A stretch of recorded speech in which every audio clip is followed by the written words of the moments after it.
Depois de um ano, enfim, chegamos no melhor mês do ano, o mês de junho. Mês de festas juninas, mês do verão amazônico e mês do 58º Festival Folclórico de Parintins. Esse ano que é um ano muito especial e precioso pro torcedor do Boi Bumbá Caprichoso e pro Boi Caprichoso, porque depois de quase 30 anos o Boi Bumbá Caprichoso está novamente na corrida do seu inédito tetracampeonato.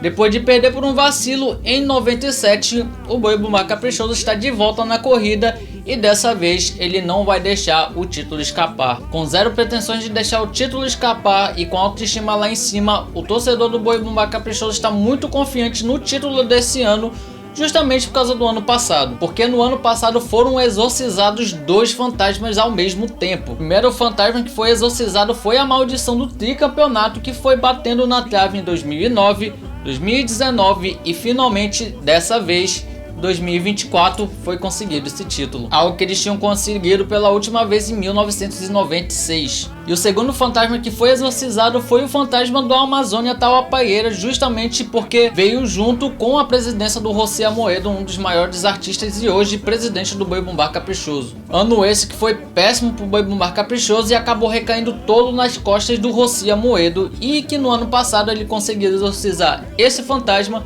e o fantasma do Tri, e nesse ano ele tá na corrida de exorcizar mais um. E todo esse festival de caça-fantasmas que o José Amoedo fez no ano passado fez levantar o brilho do torcedor do Boi Bumbá Caprichoso, que nesse ano nunca esteve tão alto. Um exemplo prático disso são os próprios versos que aconteceram já nesse ano ao longo do início da temporada, em cima do Boi Bumbá Caprichoso, aquele chaveco que sempre acontece entre um boi e outro. O amo do boi JP, que sempre traz os versos mais fortes na alvorada do garantido, nesse ano trouxe o verso do Bodoxó, que é uma brincadeira com a toada bodosada francesa do Boi Bumbá Caprichoso, onde ele trouxe um Boi Bumbá Caprichoso no formato de bodó. Só que ao contrário do ano passado, esse ano a galera do Boi Bumbá Caprichoso abraçou a piada e deram continuidade e entraram dentro da brincadeira do Bodoxó, mostrando que até os versos do JP nesse ano não estão afetando tanto os torcedores do Boi Bumbá Caprichoso. Todo esse ânimo na balada do torcedor do Boi Bumbá Caprichoso vem muito por causa das suas 5 vitórias nas últimas 5 edições do festival e por conta da boa fase e gestão que o Boi Bumbá Caprichoso vem passando, ao contrário do Boi Bumbá Garantido. E uma das coisas que influenciaram no ego do torcedor do Caprichoso foi a troca do amo do boi, Prince do Caprichoso,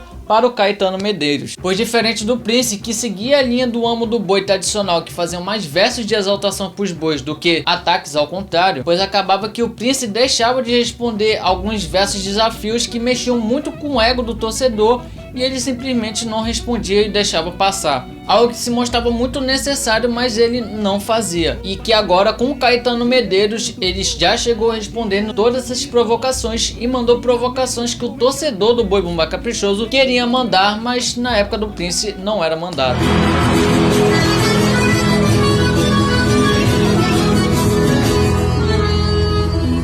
Compositores e barulheiros, todos têm algo em comum.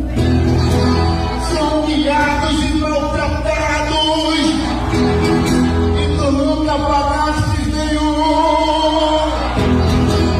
Teu boi devia ser preso. Teu boi é um 71. Mas apesar do Caetano Medeiros ser um ótimo amo do boi e já ter bagagem como amos de festivais menores, ele ainda precisa ser bem lapidado para o Boi Bumbá Caprichoso. Pois apesar de ser um amo bastante desafiador, ele acerta em alguns versos, mas erra bastante feio em outros. Quando ele canta as palavras terminadas em A, é a coisa mais bizarra. Ele insiste em prolongar, igual uma buzina de navio, um pato fazendo quá, uma mesa arrastando no chão,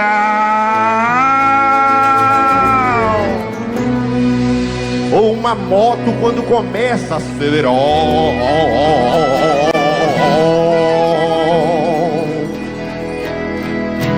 Vambora, essa sanfona é contigo!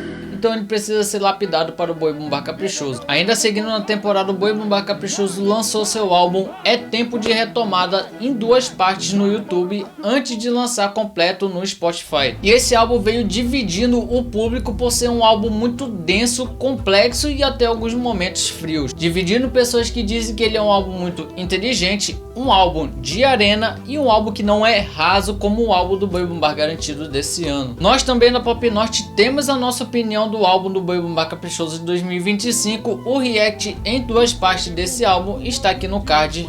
Bem, a resposta é que se o álbum foi bom ou não foi dado nos ensaios dessa temporada de maio em Manaus, mostrando que ela foi tocada pouco e mais tocada as toadas antigas do Boi Bumbá Caprichoso que já são usadas há bastante tempo. Mas desse álbum desse ano, as que mais foram tocadas foi a Bodozal e Palmares Uma Invasão Caprichoso, que se tornou até um meme dentro da bolha do Boi Bumbá Caprichoso e também ajudou o Palmares a virar mais um ponto turístico da ilha, principalmente o bar Canto da Porrada que fica lá no Palmares. E ainda falando nos ensaios do Bar do Boi, a percepção que ficou, pelo menos pra gente que assiste pelo YouTube, é que esse ano foi um dos anos mais mornos em comparação às temporadas passadas. Muito provavelmente muito por conta do repertório já batido que é sempre usado em todos os anos e das toadas desse ano que não foram das melhores em termos de animação. Mas com a chegada do mês de junho, talvez esse cenário mude, assim como mudou no último Bar do Boi que aconteceu nesse sábado, dia 31, onde o sambódromo ficou lotado. Para encerrar a parte musical do Boi Bumbá Azul e Branco, nesse ano ele continuou suas séries de lançamentos de singles depois do lançamento do álbum oficial,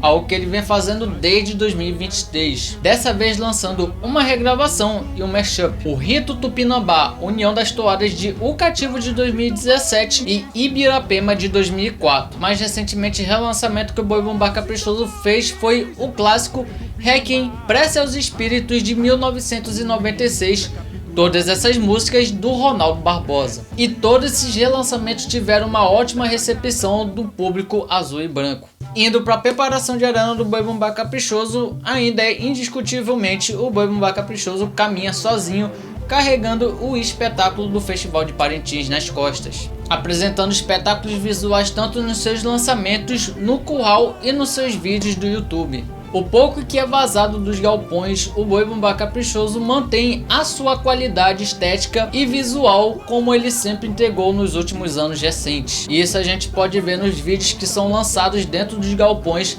pelos perfis do Rossi Amoedo e do próprio Boi Bumbá Caprichoso. Agora, sem o auxílio do guindaste, segunda-feira, o terror do Rio vai estar saindo de Manaus, na direção daí.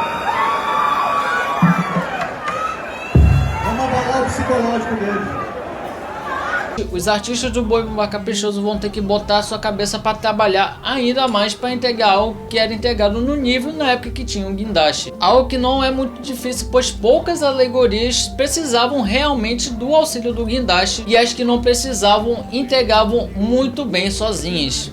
Um exemplo disso é a lenda do Chico Patuá da Segunda Noite, que foi um espetáculo de alegoria e o uso do guindaste foi feito para trazer só a item Cleise Simas. E para encerrar esse vídeo, vamos falar dos itens do Boi Bumbá Caprichoso, que teve algumas mudanças, como já foi citado aqui ainda agora. Nesse ano tivemos a mudança do amo do boi, como foi falado ainda agora, do Príncipe do Caprichoso para o Caetano Medeiros. Tivemos a adição de mais um tipo oficial no Boi Bumbá Caprichoso, o Edson Azevedo, que é primo do Alexandre Azevedo, que é tipo oficial do Boi Bumbá Caprichoso desde 2017. Os demais itens ainda continuam no seu posto, mas vamos dar um espaço para falar dela, que é linda, maravilhosa. Não existem adjetivos para falar de Cleise Simas, um dos itens que mais cresce a cada ano desde a sua entrada em 2019. Nesse ano, a Cleise Simas vai ter uma nova oponente, que é a Lívia Cristina, que era porta-estandarte do Boi Bumbá Garantido e mudou de posto esse ano, virando a nova rainha do folclore, abrindo espaço para Jevelyn Mendonça. Esse ano elas vão ter um combate direto que vai ser bastante duro, mas a Cleise Simas ainda sai na frente por estar há bastante tempo nesse item. Bem, por enquanto nesse 1º de junho é tudo isso que temos de informação do Boi Bumbá Caprichoso desde o início da temporada até hoje. Com o decorrer do mês e a proximidade do Festival de Parintins vão saindo mais notícias e a gente vai trazendo na página da Pop Norte lá no Instagram e no Facebook. Então siga a gente nas redes sociais, se inscreva no canal da Pop Norte aqui no YouTube e é isso. Viva Parintins! Viva o mês de junho e viva o tetracampeonato do Boi Bumbá Caprichoso. Tamo aí. Tambor, que o campeão chegou.